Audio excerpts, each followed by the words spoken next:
Rafah adalah sebuah kota kuno dengan kaya akan sejarah dan kompleks yang telah berlangsung lebih dari 3000 tahun. Kota ini merupakan sebuah kota di sebelah selatan jalur Gaza, Palestina.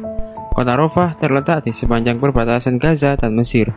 Sejak abad ke-20, Rafah terbelah masuk di kedua wilayah negara tersebut.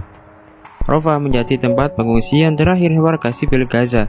Sebanyak 1,4 juta warga Palestina berlindung di wilayah ini. Orang-orang Palestina mengungsi ke Rafah karena serangan militer yang terus berlanjut di seluruh Gaza. Kota ini menjadi tempat terakhir di jalur Gaza setelah seluruh area dimusnahkan secara bertahap oleh Israel. Ribuan tenda berdiri di sepanjang jalan Rafah. Warga sipil Palestina menganggap Rafah sebagai tempat yang aman dari serangan, namun sayangnya tidak demikian. Pada tanggal 26 Mei 2024, kota Rafah bukan lagi menjadi kota yang kaya sejarah karena serangan udara diluncurkan oleh Israel. Israel menjatuhkan serangan tepat di atas tenda-tenda para pengungsi. Akibatnya ada lebih dari 50 korban meninggal. Serangan Israel di Rafah membuat orang Palestina kembali mengungsi di tempat lain. Pada tanggal 27 Mei 2024, serangan terhadap rumah sakit Kuwait dan kamp tenda di Al-Mawasi diserang yang menyebabkan 2 staf meninggal dan operasional rumah sakit berhenti. Serangan ini memaksa mereka harus berpindah untuk mencari tempat perlindungan. Bukan hanya warga sipil, petugas medis dan pasien juga terpaksa mengungsi.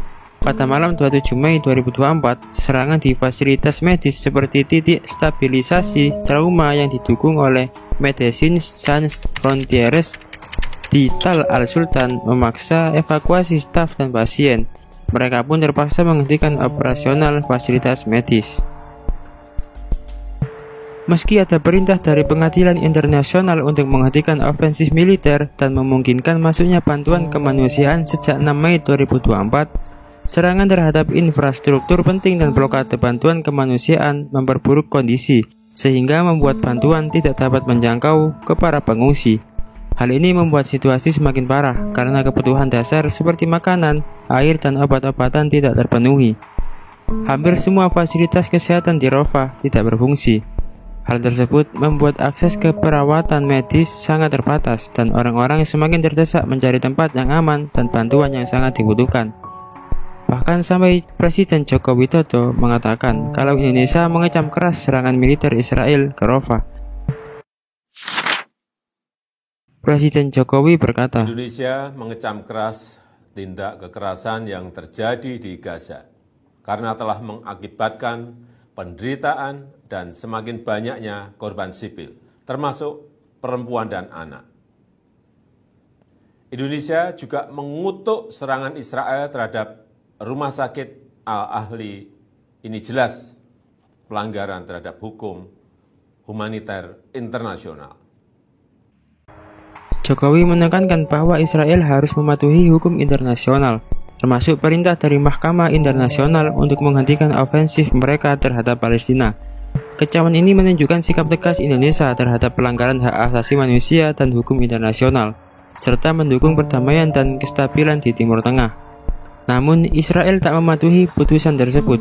Pasukan negeri Zionis itu terus menggempur wilayah Rafah, yang menjadi satu-satunya tempat masyarakat Palestina mengungsi setelah hampir seluruh wilayah Gaza dibombardir Israel sejak awal Oktober 2023 lalu. Banyak korban meninggal di Rafah, terutama anak-anak dan perempuan. Bahkan negara-negara yang sebelumnya memberikan dukungan terhadap Israel kini berbalik mendukung Palestina karena kejadian tersebut. Pasukan Israel terus menggempur Rafah tanpa ampun, padahal sebelumnya Mahkamah Internasional sudah memberi perintah agar Tel Aviv segera menghentikan segala bentuk operasinya di kawasan tersebut.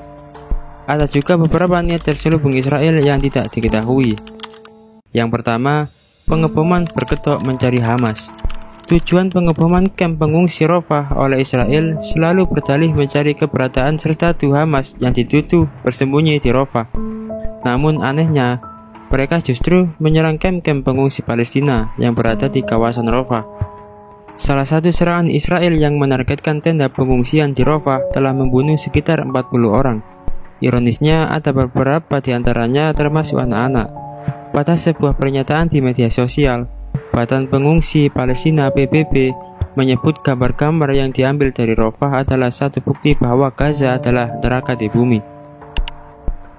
Seorang saksi dari lembaga pengecekan fakta Al Jazeera mengatakan bahwa kamp yang melindungi warga sipil di wilayah Tol Al-Sultan di Rafah sengaja menjadi sasaran Israel.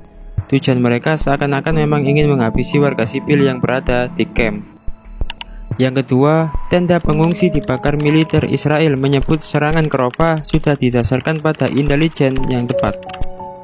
Tujuannya untuk menyingkirkan kepala staf Hamas dan pejabat lain di balik serangan mematikan terhadap warga Israel pada 7 Oktober. Namun, faktanya, Israel memilih sasaran berupa tenda-tenda yang dihuni pengungsi Palestina. Akibatnya, korban tak bersalah pun mulai berjatuhan yang didominasi anak-anak dan perempuan. Setelah serangan itu, tenda-tenda di kamp Rafah hanya tersisa puing-puing yang berasap. Barang-barang di dalamnya hangus. Sementara di sampingnya ada warga Palestina yang saling menangis dan di samping jenazah keluarganya yang menjadi korban.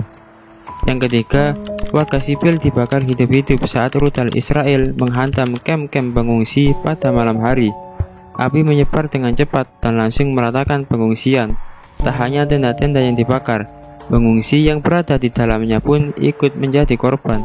Pada momen itu, keluarga-keluarga Palestina sedang berada di dalam tenda-tenda pengungsian, sehingga tidak memiliki kesempatan untuk lari atau mengelak dari serangan rudal tentara Israel. Menurut laporan masyarakat Bulan Sabit Merah Palestina, banyak orang di dalam tenda yang dibakar hidup-hidup. Tentara Israel seakan tidak memberi kesempatan bagi pengungsi untuk menyelamatkan diri. Salah satu warga selamat yang tiba di rumah sakit Kuwait di Rafah mengatakan tenda meleleh dan jenazah korban juga meleleh setelah serangan tersebut. Menurut keterangan, kondisi di kota Rafah sudah sangat buruk. Para pengungsi mengatakan bahwa mereka sangat kekurangan makanan, air, dan obat-obatan. Dalam foto dari satelit memperlihatkan banyak tenda yang baru didirikan di sebagian wilayah terbuka kota Rafah dan Khan Younis pada bulan April kemarin. Pada awal bulan April, beberapa pengungsi Palestina di Rafah berusaha untuk kembali ke Gaza Utara, tetapi dipaksa kembali oleh militer Israel. Israel belum mengatakan kapan warga Palestina yang mengungsi dari Gaza Utara akan diizinkan kembali ke sana. Sebuah tuntutan utama yang dibuat oleh Hamas dalam perundingan gencatan senjata yang terhenti. Terima kasih telah menonton video ini. Mari kita sama-sama mendoakan yang terbaik untuk saudara kita yang ada di Rafah, Palestina.